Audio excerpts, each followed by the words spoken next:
So, so all we have to do today is just talk about, from your perspective as a profession or medical professional, what is it that you think, number one, what you think makes people fail to open up?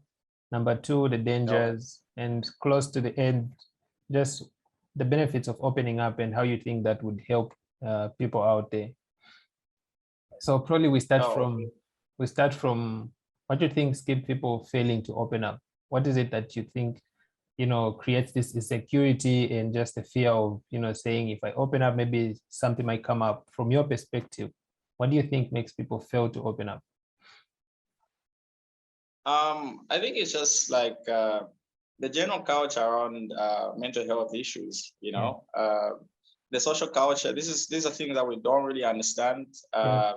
So we have very, very, very big misconceptions about what they actually are, right? So most people don't even know what we're dealing with here. So there's gonna be the issue of it being looked at as if it's a taboo. So there's gonna be like stigma, right? So that comes from a certain percentage of ignorance from much of the general population about the things that we're dealing with. You're gonna have an issue of stigma, right? It's shameful to admit that I'm actually suffering from like a mental health condition. And most people don't understand that mental health conditions can actually take the form of like on the neurotic side, whereby you're not exactly like psychotic to the point where you have to be put like locked up in a mental health institution and such. When you mention mental health, people are usually, their minds usually jump to that. So then internalize the stigma with that particular issue. So the number one reason will be stigma. The number two reason kind of is the birth of stigma, which is lack of awareness. This lack of awareness from the population. I'm talking about lack of awareness from this perspective of the person that is suffering from the actual mental health condition. So these are things that are actually in the abstract. They're not like physical conditions. It's if you have malaria, you feel some type of way, right? And other people can tell that you're feeling this type of way. I can touch your forehead and you have a fever.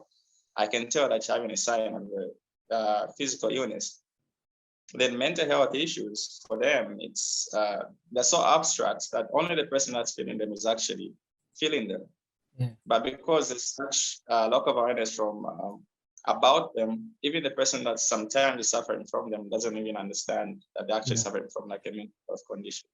So that is also going to prevent them from even being able to identify that this is what I'm suffering from and actually seek help in the form of like opening up. So that's two, right? Just too quickly. There's more. There's actually more reasons. There's just also the issue of lack of support, like lack of a support system.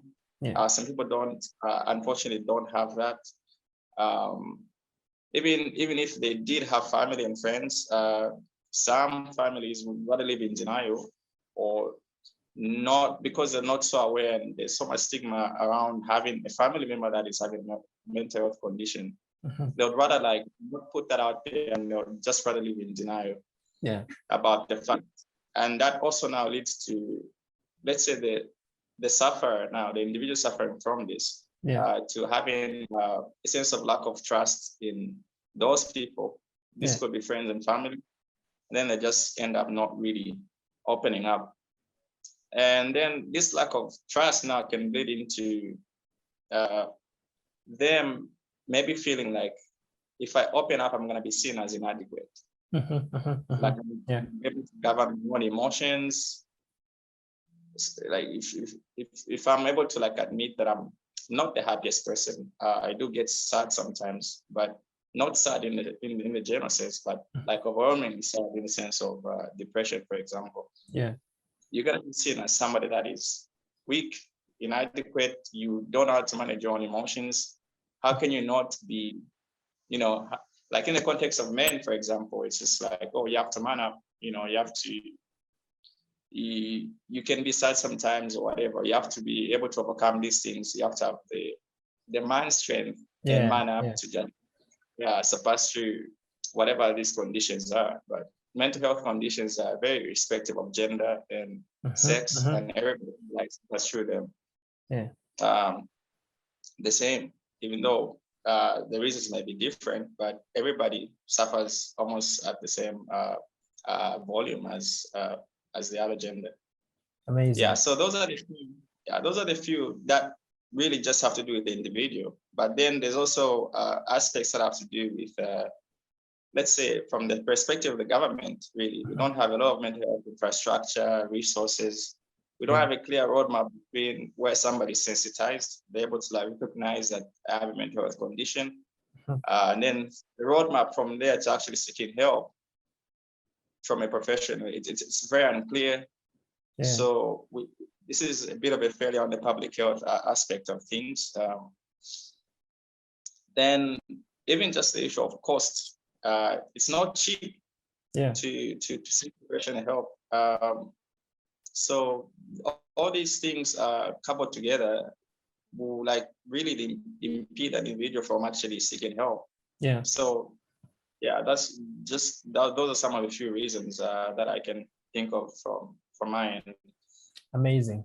I think I've gotten a lot there, and it's pretty much amazing that you've highlighted even the things that most people don't really give that much attention, because like you said, most people have a certain perspective of, a certain perception of what mental health is. And anytime you bring it up to somebody, they always draw to that conclusion to say, maybe it's beyond what I think it is, you get me? And the fact that most people aren't even aware of what they're going through. So it's like, it's even difficult to start fighting a problem you don't even know you have, you get me? Exactly. And that's pretty much amazing. So moving on to the next, I think the other question I have is, what are the dangers, to human mental, let me say disorder or something like that? What do you think are the main dangers of having that? When we look at this one, really, we have to draw, there's a certain line that I like from physics. Just look at physical systems when things are suppressed. They don't behave properly. They come out in more violent and unpredictable forms. Right. So you have a condition or an individual or a scenario where the person can't open up. You suppress things, and suppress things do not go away. They do not just lay calm and lay cool. What happens when you suppress something is that you increase the pressure in that thing, and it's gonna seek out ways in which it's gonna come out. So the number one danger is that you're gonna have the individual who's suffering all these things on the inside, but they're unable to express them. When these things begin to ferment on the inside, it's gonna take a toll on that person's mental health, and you're gonna see this start to come out in really unpredictable, unhealthy ways. So you're gonna this start to affect certain spheres of life. For example, the sphere of relationships, right? So the relationships, let's say romantic relationships or significant others. This could be your spouse, girlfriend, or whatnot. Those are gonna start become affected. Relationships with your family, friends, that's gonna start becoming affected. If you look at the sphere of work, or for example, in the case if you're a student, your student life is going to become affected, your work life is going to become affected, and then if you have your spiritual life, it's going to become affected. So it just starts bleeding into these things, and this can take a toll on your mental health. It can take a toll on your life, and then you're going to try to seek ways of coping with all these things, and then now you enter the realm of your vices, right? Your vices, which are things that we sometimes use to cope with these scenarios. So if you drink, you're gonna start drinking excessively. If you smoke, you're gonna start smoking excessively. You're gonna engage in behaviors that you wouldn't otherwise engage in, because your body in some way is trying to find a way to release these things that are suppressed. So the fundamental danger is that your mental health is gonna take a toll. And the other part to this is that most conditions are not things that are static. They don't just, stay in one place. Physical conditions, like health conditions, progress. So the more it's not staying in one place, it progresses. over time. You know, the monster can become bigger and bigger, and then the more you suppress it, the more you feed it in some form. So that's the, if you, in my opinion. Amazing. So then how, if say that begins to happen, because sometimes it gets beyond just human control, right? Because at least you can get some control to a conscious degree where you at least know what the problem is, you're aware of it, and then you can finally know how to seek support and go about it. But then for those that don't even know, it's like, I don't know I have anxiety or something like that, or maybe depression or something. But then it's like, I don't know how to define it in my own words, you know?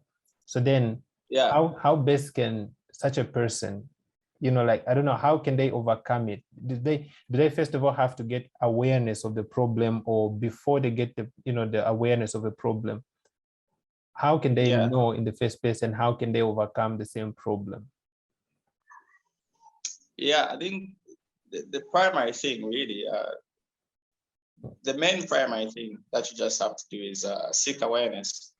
But for you to even to be able to seek awareness, you have to recognize that you have some kind of problems. Some people don't even have this particular problem. So this now falls a little bit into the hands of the public health individuals.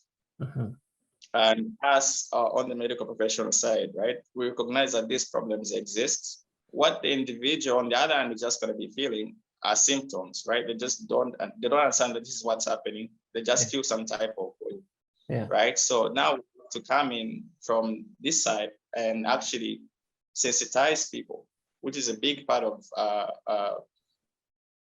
public health awareness. So health education really being the primary first step, right? So I'm like we're doing right now. I'm glad to be having such a program whereby somebody can actually watch this video and then take some insights that, you know, I'm feeling this way. I'm actually able to recognize that, oh, this is actually a mental health condition, and I can actually go ahead and maybe seek further help and seek support and open up, seek more awareness about what it might be. Google is a great example as a first step. I wouldn't advise it overall. So we have to be very surgical, especially us on the health aspect, to actually make people more aware, you know, so which is how you found me here doing this interview with you. So so that is basically what we're trying to do right now. So that's the main first step. And then from there, then we can talk about things of opening up, but I wouldn't just advise opening up to anybody. Also at the same time, you have to be also precise in who you open up to. So now we're talking at the step where you realize that you may be dealing with something and you want to take the next step. You want to open up, but to be precise in whom you open up to. You want to open up to somebody that you know will be supportive, you can actually trust. And then you can also reverse this one into, if you are aware of mental health conditions and you happen to be in a place where you can recognize these conditions within other people or your friends and family or significant other. You want to be a person that would position themselves in a place where you can support that person, and you can actually be trustworthy that other people can actually come to you and talk about these things. You have to set that premise in that room, that space where people can actually come up to you, and you'll be doing like the world a lot of good if you can be that shoulder for, you know, for other people. Amazing. Amazing. What are the advantages of opening up? Well, advantages, The opening up, I mean, is not this way. You sort of like, you know, like my dad passed on some time back, and then I've been having this inside of me, and then finally, let me just talk to someone about it. It's not basically that, which I mean, but I mean, you know, like being honest about it, to say, I really don't understand what's going on, but I feel like I'm going through something, and these are the things I'm experiencing, and this is what I feel I'm going through. Like anytime I get into this, I sort of like react in this way and stuff like that. What are the advantages of going to that degree of opening up? Right. Okay. So, firstly, just the whole idea of opening up just opens the door to seeking help. You know, the idea of seeking help. So that's the first thing. That's the main thing. Eh? So once you open up, because mental health things are not things that you wear on your forehead. They're not stamped on your forehead. So it takes you to actually be in admission of having these things. So the first step there would be accepting and then being honest about these things and opening up to somebody that somebody who's formidable to actually offer sound help or sound advice and somebody that you trust. So that's the first step in seeking some kind of help. And then the other advantage really I can just think of is it helps put things in perspective, right? So because sometimes these are things that we are dealing with it with on a subjective level. So we don't really know what it looks like when it comes out. Somebody else might look at it. So it helps put things in perspective. You might be thinking you're alone going through this, but you're gonna be surprised like how many people actually go through the same thing that you might be going through. And you might actually be able to stumble upon about how they maybe coped with this and how they're able to get help. So you open this channel whereby, you know, you're not alone.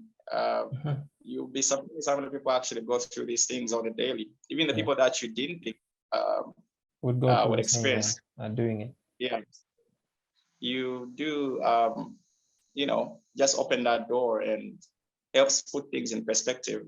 You know, just it helps you relieve also the burden of just carrying the thing alone.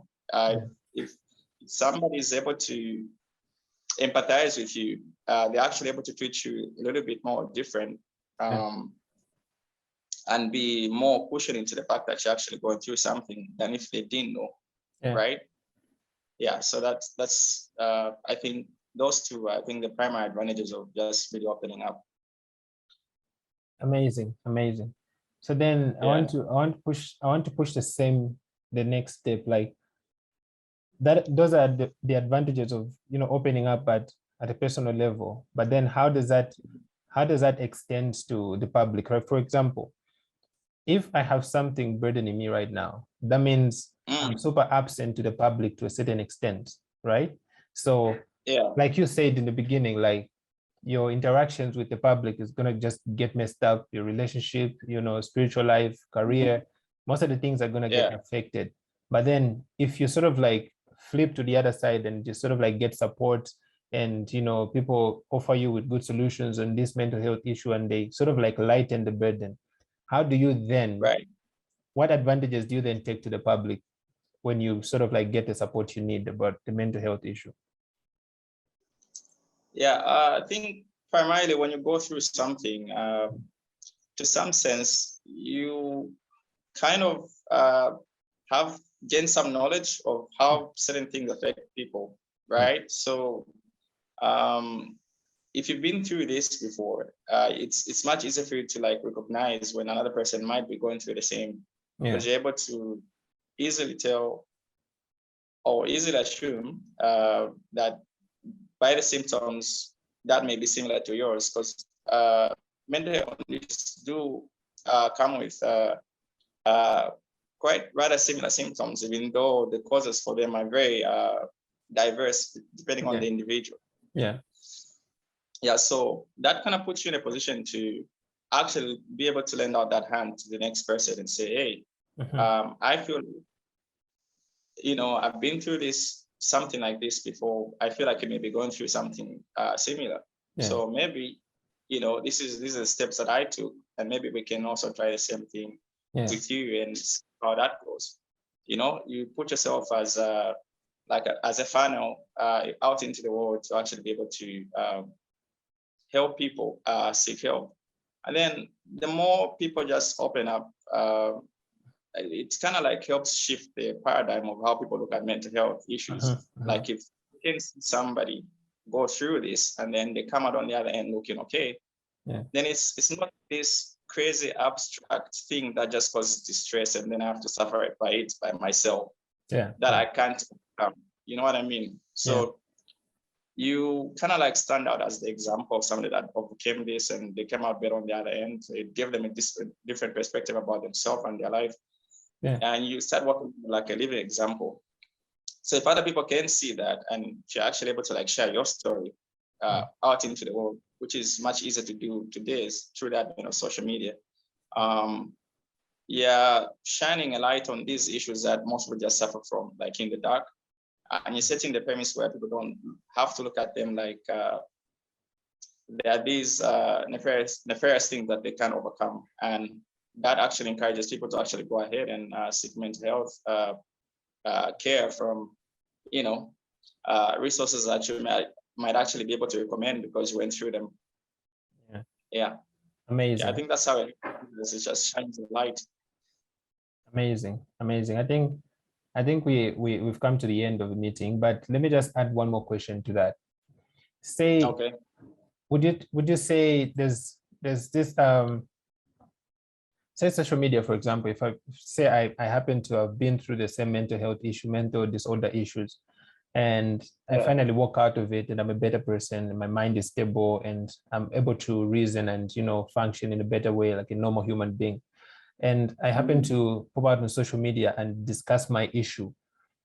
What would be your best advice to the people listening, and what response would you want them to give a particular shared experience? Because most people, there's this cyberbullying issue where people will take any shared experience and turn it into a joke or something. What would be your particular advice to the people reading about an experience that somebody has been through? What response would you want them to be given? Well, the thing is, we can't really control what people do on social media. So you have to realize that there's a very good percentage. Unfortunately, that's the culture that we live in now, where if you open up, you are looked at as like a meme. There's a potential of them turning into a meme. But you don't really realize your primary objective. It's you really can't control what people are going to do on social media. But I think the outreach that you would want to have, or the person that you might be talking to, is somebody that went through the same thing that you went through. And they're going to be, so the outreach or the people that you're trying to target, and I'm sure there are going to be people reading, because mental health conditions are things that are extremely common. Unfortunately, it's just people don't wear them on their forehead or in how they behave, how they walk. So there's definitely going to be somebody listening, and you sharing your story. Besides the memes, there's definitely going to be somebody listening, and they're actually able to like get inspired by your story, and actually be encouraged to seek help because you went through it, so they can, as opposed to feeling they're alone out there in the dark, which is not the case for most people that are going to be reading your the post and your testament. So lastly, what's your word of encouragement to the people dealing with mental health issues? There's no shame. There's no shame in suffering from a mental health condition. On average, every adult is going to have to go through some type of mental health condition. So it's something that is fairly common. It happens to everyone. There's no shame in seeking help. Even the people that you think have their life together actually get to go through these things. So you're not alone. That's one other thing. And please seek professional help, as opposed to just opening up to one friend or another. Professional help is definitely the final solution to these things, because not everybody is well equipped to actually handle such conditions adequately. So professional help should be your end goal, even as you open up with family and friends. Amazing. Thank you so much for your availability to this meeting. Really, I'm glad. It really means a lot to not just me, but especially to the public, like everybody who's going to watch the video and learn a lot from it. And I know like most people are going to be shocked about what you just said, because most people didn't have that much information about what mental health is, and especially on expectations. Like most people have perceptions about it. Same thing for the COVID vaccines and stuff like that. like there are so many rumors, perceptions, myths about it, and people would like but talk it, some would talk good about it and other things. Same thing for the mental health issue. Some have different understandings about them, but then to have people like you share as much information like this really opens up to the people, and they sort of like find comfort in just like talking about them, yet understanding who to talk to and when to talk to them and how to discover the same challenges when they're having them in them. So yeah, thank you so much for being available for this. It really means a lot. Yeah, thank you so much. And I just want to, as a last word, sure. I'm actually happy that the culture right now is changing. We look at the generation that I think there's a much more positive outlook on how these mental health conditions are being treated. I think it's much easier to like disseminate information right now, so a lot of people have access to it, and just the youth culture and the thoughts around it. I'm extremely encouraged. There's a popular saying now that keeps going around, where people say, "I'd rather listen to your stories than your funeral." So it's that should be that everybody should have, and it's very encouraging to look. Yeah. All right. Thank you so much. Yeah. Anytime.